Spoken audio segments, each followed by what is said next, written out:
Assalamualaikum warahmatullahi wabarakatuh.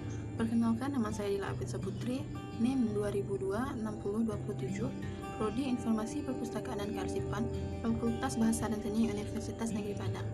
Baik, di sini saya akan menjelaskan sedikit mengenai sejarah perkembangan perpustakaan. Sejarah perpustakaan secara umum.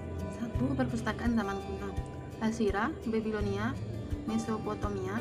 Dari hasil penyidikan yang didapatkan, diketahui bahwa sejak berabad-abad perpustakaan sudah dipandang sebagai faktor sosial yang penting.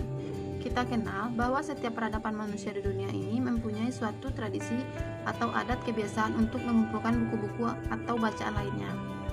Perpustakaan tertua yang mempunyai peninggalan sejarah yang penting didirikan dalam abad ke-7 sebelum Masehi oleh seorang raja Assyria yang bernama Assurbanipal 668 sampai 633 di kota Ninive. Bahan bacaan yang dipergunakan ialah tablet-tablet tanah liat yang berisi atau membuat cap pokok persoalan, dan terdapat pula penunjukan-penunjukan kepada sumber-sumber dan di mana pustaka itu bisa ditemukan dalam perpustakaan.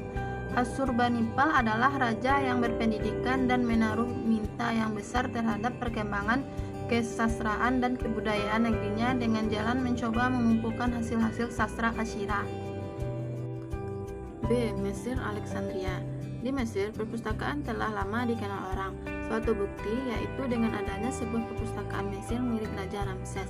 Perpustakaan kuno yang sangat termasyhur di Mesir ialah perpustakaan yang didirikan di Alexandria oleh Raja Ptolemai atau Ptolemus Soter 322 sampai 285 sebelum Masehi.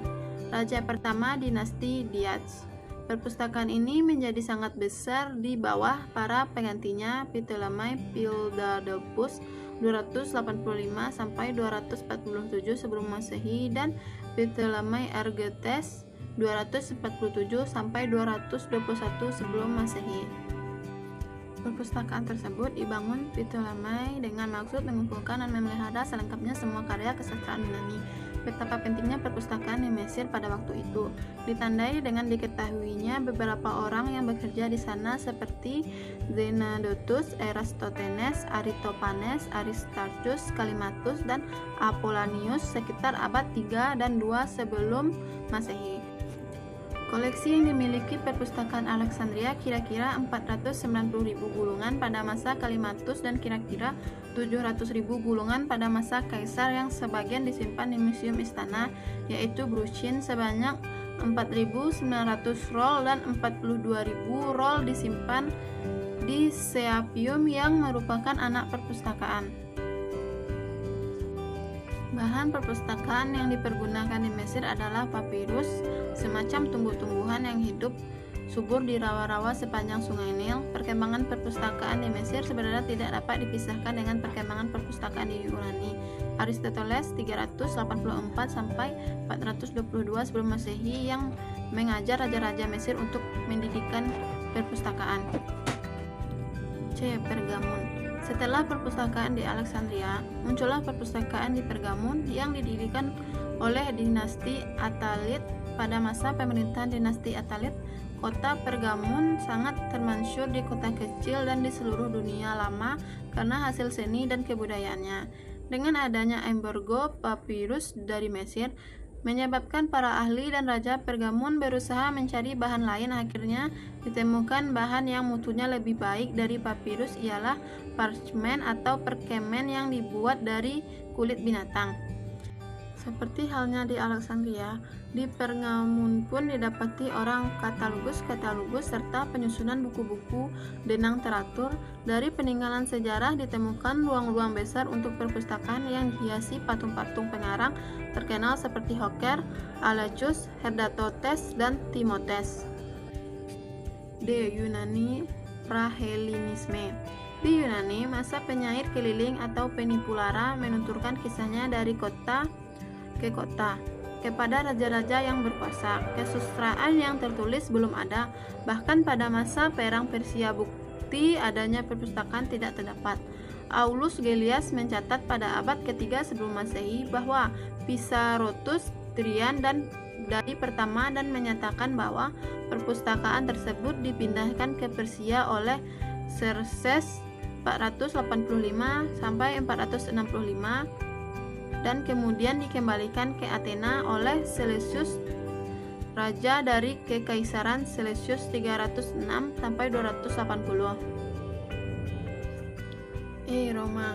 Perpustakaan yang ada di Roma pada waktu itu adalah perpustakaan perorangan yang sebagian besar terdiri dari hasil rampasan perang dan biasanya mereka adalah panglima-panglima perang. Julius Caesar adalah orang pertama mengajukan didirikannya perpustakaan umum di Roma.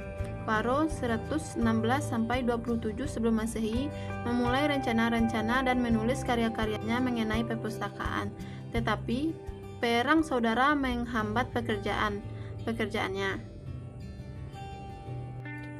Perpustakaan Augustus di Candi Apollo di Bukit Palatino memamerkan koleksi Yunani yang dikumpulkan oleh Pompeius yang diawasi oleh Dalmatia. Perpustakaan yang kedua di Particius Octavianus antara Bukit Capitoline dan Tiber diawasi oleh Gaius Mellius. Bibliotheca Oltepia milik Trajan melukiskan kecenderungan pendirian perpustakaan-perpustakaan pada Serambi, Kandi-Kandi, dan di sana ada pembagian karya-karya Yunani dan Latin. Juga patung-patung badan pengarang-pengarang terkenal menghiasi dinding-dinding perpustakaan. Perpustakaan umum menjadi ciri khas di kota-kota lama di Italia dan provinsi-provinsi lainnya. 2. Perpustakaan Abad Pertengahan. Abad Pertengahan ditandai dengan runtuhnya peradaban kebudayaan Romawi dan timbul serta berkembangnya peradaban dan kebudayaan Nasrani. Para ahli sejarah tidak memberikan batasan yang tegas bila berakhirnya abad lama dan mulainya abad pertengahan. Hanya dikatakan bahwa masa perubahan terjadi kira-kira 500 tahun. Orang-orang Nasrani di seluruh kerajaan Romawi, Alexandria, Kaisaria, Yerusalem, Kartago dikumpulkan dalam gereja-gerejanya tulisan yang bersifat Nasrani. Cara seperti ini kemudian ditiru di hampir semua perpustakaan gereja Nasrani di Eropa. Di Inggris, Benico Bishop 628 sampai 690 Masehi menanamkan peranan yang penting dalam pembentukan perpustakaan di tempat-tempat seperti York, Canterbury, Wearmouth, dan Jarrow. Di Prancis, perpustakaan yang tua diperbaharui dan perpustakaan-perpustakaan baru banyak didirikan di kerajaan Prancis. Di Jerman, Otto 936 sampai 973 selama masa pemerintahannya selalu dikelilingi oleh buasnya para cendekiawan yang pengaruhannya dapat dirasakan dalam gereja-gereja Jerman. Sedangkan perpustakaan biara mencapai puncaknya pada abad ke-10 dan 11. 3. Zaman Renaissance. Zaman Renaissance abad ke-12 ditandai dengan timbulnya kembali perhatian untuk menyelidiki kebudayaan Yunani dengan pembahasan kembali ilmu-ilmu pengetahuan dalam bahasa Latin. Di Prancis dari abad 11 sampai abad ke-13, Car, Paris, dan Orleans menjadi pusat-pusat perkembangan intelek. Abad ke-13 yang disebut juga abad skolastik, maka buku-buku pelajaran diproduksi secara besar-besaran. Pertumbuhan Renaissance dipercepat lagi dengan ditemukannya alat cetak mencetak oleh Johann Gutenberg dari Jerman abad 15. Italia menjadi pusat negara barat dalam dunia buku. Roma, Florence, dan menjadi pusat perpustakaan. Di Florence, Cosimo de Medici 1489 sampai 1464 mendirikan perpustakaan Medici yang besar.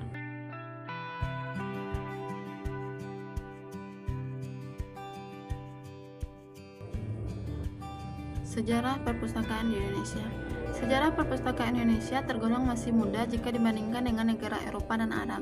Jika kita mengambil pendapat bahwa sejarah perpustakaan ditandai dengan dikenalnya tulisan, maka sejarah perpustakaan di Indonesia dapat dimulai pada tahun 400-an, yaitu saat lingga batu dengan tulisan Pallawa ditemukan dari periode kerajaan Kutai. Musafir Fahasyen dari tahun 414 Masehi menyatakan bahwa di kerajaan Yepoti yang sebenarnya kerajaan Tarumanegara banyak dijumpai kaum Brahmana yang tentunya memerlukan buku atau manuskrip keagamaan yang mungkin disimpan di kediaman pendeta. Pada sekitar tahun 695 Masehi, di ibu kota kerajaan Sriwijaya, hidup lebih dari 1.000 orang biksu dengan tugas keagamaan dan mempelajari agama Buddha melalui berbagai buku yang tentu saja disimpan di berbagai pulau Jawa. Sejarah perpustakaan tersebut dimulai pada masa Kerajaan Mataram. Hal ini karena di kerajaan ini mulai dikenal Punjangga, keraton yang menulis berbagai karya sastra.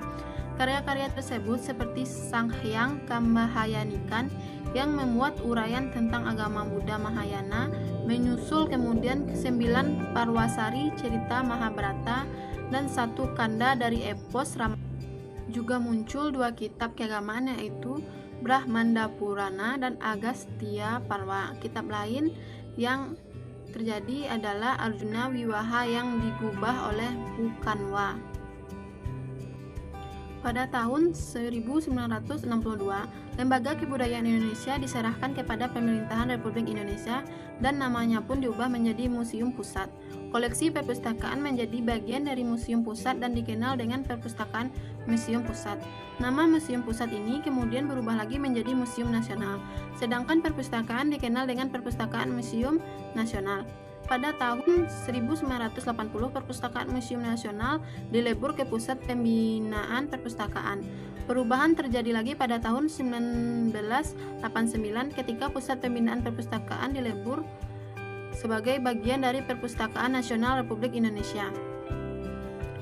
Perkembangan perpustakaan perguruan tinggi di Indonesia dimulai pada awal tahun 1920-an, mengikuti berdirinya sekolah tinggi misalnya seperti Geneskude Hogeschool di Batavia 1927 dan kemudian juga di Surabaya dengan Stovia Teknisi Hogeschool di Bandung 1920, Fakultas dan Labouwenschappen atau R. Wijeberte Bintezog 1941, Reds Hogeschool di Batavia 1924 dan Fakultet van Letterkunde di Batavia 1940. Setiap sekolah tinggi atau fakultas ini mempunyai perpustakaan yang terpisah satu sama lain.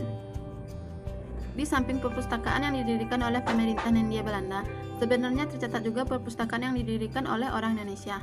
Pihak Keraton Mangkunegoro mendirikan perpustakaan keraton, sedangkan Keraton Yogyakarta mendirikan Radio Pustaka. Sebagian besar koleksinya adalah naskah kuno.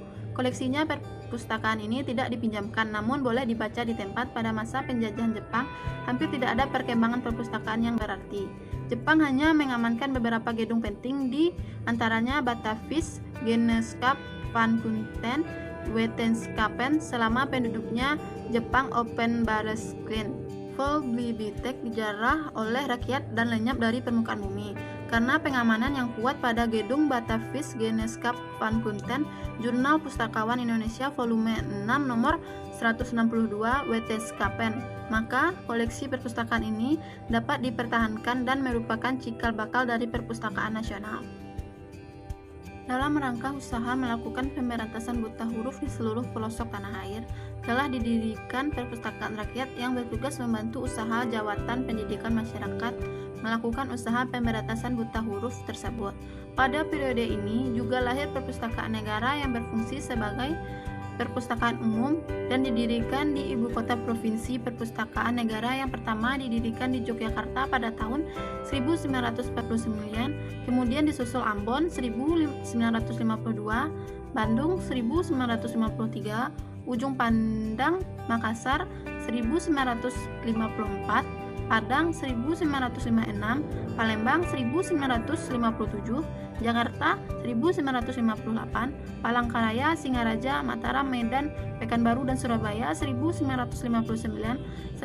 Setelah itu menyusul kemudian perpustakaan negara di Banjarmasin 1960, Manado 1961, Kupang dan Samarinda 1964. Perpustakaan negara ini dikembangkan secara lintas instansional oleh 3 instansi, yaitu Biro Perpustakaan Departemen P dan K yang membina secara teknis, Perwakilan Departemen P dan K yang membina secara administratif, dan pemerintahan daerah tingkat provinsi yang memberikan fasilitas.